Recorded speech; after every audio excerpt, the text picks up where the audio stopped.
बोलते जी हम हैं टनाटन सुन्नी। क्या है?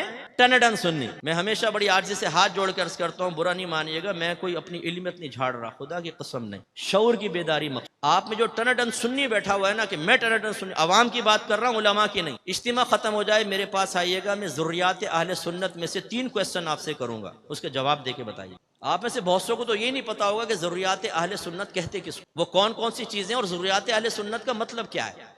और बने हुए टनाटन सुन्नी है जी, हम टनाटन सुन्नी। भाई सुन्नी अहले सुन्नत से बना है। अहले सुन्नत उसे कहते हैं जो अहले सुन्नत के अकायद का हामिल हो, इसीलिए मकतब फिक्र बने ना।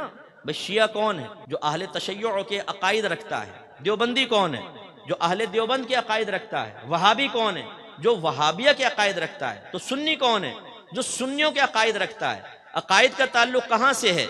यहां से, खारिज से नहीं, वो तो अमल है, वो मामूलात अहले सुन्नत। अकायद का ताल्लुक यहां से। और अब जब हम इम्तिहान लेते हैं अपने सुन्नी का कि जो यहां है उसको बयान करो, तो कहते हैं हम सब ये तो खाली है। न्याज कर रहे हैं, क्यों करते हैं? थोड़ा सा खाना सामने क्यों रखते हो भाईजान? सारा क्यों नहीं रख लेते? कारी साहब उस पर मुख्तलिफ कुरान की आयात लेकर एक मखसूस हिस्सा पढ़ते हैं, और उसको ऐसा हमने समझाया कि अगर मुझ जैसा आदमी कोई अलहम शरीफ और 3 बार सूरह इखलास पढ़े तो यूँ देखते हैं कि फातिहा नामुकम्मल कर दी इन्होंने। वो पढ़ना चाहिए था जो मुरव्वजा है। अच्छा, चादर क्यों चढ़ाते हैं? अपने आप से सवाल कर लीजिएगा जाकर, ये मज़ार पे चादर क्यों चढ़ाते हैं और इतनी सारी क्यों चढ़ाते हैं, और मन्नत क्यों मानते हैं आप चादर की? करें अपने आप से सवाल जरा। हमसे तो बच्चा पूछ रहे ना, अब्बा जान थोड़ा सा खाना सामने क्यों रखा है न्याज? तो हम कहते हैं बेटा बरकत के लिए। अब वो पूछे कि अब्बा जान फिर बाकी सारा क्यों नहीं रखा? हम कहते हैं किसके साथ बैठने लगा जी, एक नाक पे मारा उसको, खामोश। क्योंकि जहां हमारे टन पे से पर्दा हटने लग जाता है वहां पे जलाल आता है, वहां गुस्सा आता है। अपने बच्चों को सेटिस्फाइड नहीं कर सकता एक टन सुन्नी, वो किसी को क्या सुन्नियत सिखाएगा। मैं ये अर्ज करता हूं कि जरा खुदारा होश के नाखुन लें। इसीलिए मैंने कहा ना, मैं करता हूं आपको चैलेंज, आइए इज्तिमा के बाद आप मुझे शर्मिंदा कर दें या मुझे खुश कर दें, मुझे खुशी होगी। ये नहीं कि अगर आप नहीं बयान कर सके फिर मैं खुश होऊंगा। मुझे तो मैं जलता हूं, मुझे अफसोस होता है कि हम अहले सुन्नत से सुन्नी नहीं है। अब मैंने अक्सर देखा हम लफ्ज़ सुन से सुन्नी बन गए, सुन पड़े हुए हैं। पूछे तो कुछ भी नहीं आता।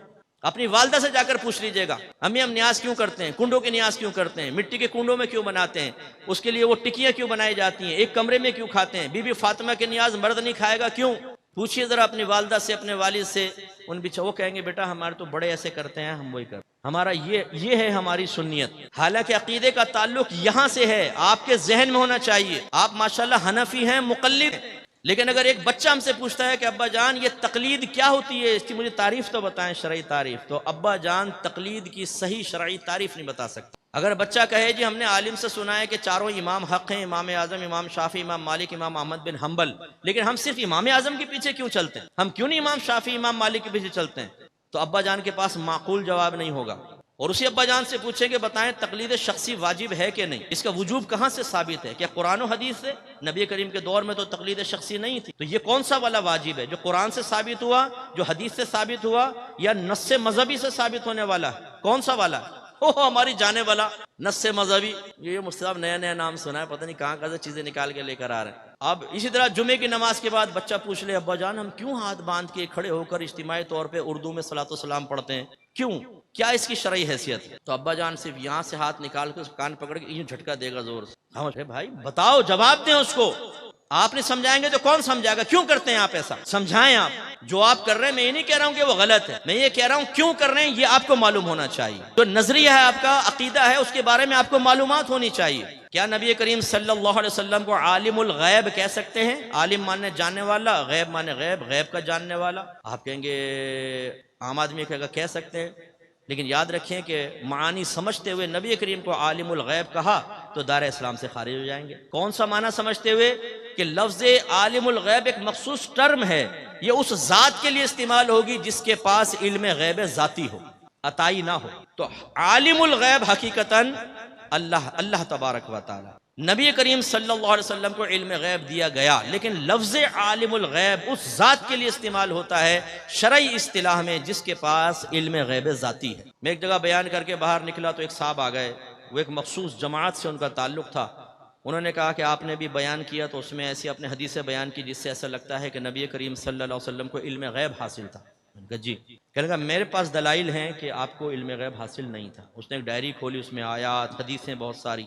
मैंने कहा मैं बाद में इस पर बात करता हूँ, पहले मुझे बताएं गैब किसको कहते हैं। थोड़ी देर सोचता रहा, कहने लगा अच्छा मैं बाद में तैयारी करके आऊंगा। मैंने कहा जा तैयारी कर। तो मेरा तीर निशाने पे लग गया। अक्सर ऐसे होता है, एक पीएचडी साहब आए, भाई नाराज मत होइएगा, हमारे उस्ताद अब्दुल सत्तार सईदी साहब फरमाते हैं पीएचडी का मतलब फिरा हुआ दिमाग। कि पीएचडी करने के बाद शख्सियत पे पीएचडी की है, मुफ्तियाने कराम को चैलेंज कर। ऐसे एक पीएचडी मुझे मिल गया। कहने लगा लोग कहते हैं जुमा फर्ज है, मेरी तहकीक यह है कि वो वाजिब। मैंने कहा फर्ज किसे कहते हैं और वाजिब इसकी तारीफ बता। थोड़ा सोचता रहा, बाद में आऊंगा। जा बेटा बाद में। अब वो एक लड़का मेरे साथ खड़ा हुआ था, सुन्नी लड़का, उसने ये सुन लिया। कुछ दिन बाद मुझे मिला, कहने लगा अकमल भाई मैंने ना आज एक शख्स को लाजवाब कर दिया। मैंने कहा कैसे? बाद में इस पे बात करता हूँ, पहले मुझे बताएं गैब किसको कहते हैं। थोड़ी देर सोचता रहा, कहने लगा अच्छा मैं बाद में तैयारी करके आऊंगा। मैंने कहा जा तैयारी कर। तो मेरा तीर निशाने पे लग गया। अक्सर ऐसे होता है, एक पीएचडी साहब आए, भाई नाराज मत होइएगा, हमारे उस्ताद अब्दुल सत्तार सईदी साहब फरमाते हैं पीएचडी का मतलब फिरा हुआ दिमाग। कि पीएचडी करने के बाद शख्सियत पे पीएचडी की है, मुफ्तियाने कराम को चैलेंज कर। ऐसे एक पीएचडी मुझे मिल गया। कहने लगा लोग कहते हैं जुमा फर्ज है, मेरी तहकीक यह है कि वो वाजिब। मैंने कहा फर्ज किसे कहते हैं और वाजिब इसकी तारीफ बता। थोड़ा सोचता रहा, बाद में आऊंगा। जा बेटा बाद में। अब वो एक लड़का मेरे साथ खड़ा हुआ था, सुन्नी लड़का, उसने ये सुन लिया। कुछ दिन बाद मुझे मिला, कहने लगा अकमल भाई मैंने ना आज एक शख्स को लाजवाब कर दिया। मैंने कहा कैसे? कहने लगा एक ना दूसरे को, हमारे आदमी को समझा रहा था कि नबी करीम को इल्म गैब नहीं। मैं बीच में कूद गया और मैंने कहा तुझे गैब की तारीफ पता है? तो वो घबरा गया। मैंने कहा जा पहले तैयारी करके आ फिर आना। मैंने कहा शाबाश। कहने लगा लेकिन मैं डर रहा था कहीं मुझसे ना पूछ ले गैब की तारीफ क्या है। कमाल देखें आप, ये है टनाटन सुन्नी। अकीदा बयान करूंगा, अकीदे का दिफा करूंगा, तशरीह खुद नहीं आती, वजाहत खुद नहीं आती, मार्फत ताम्मा खुद हासिल नहीं है।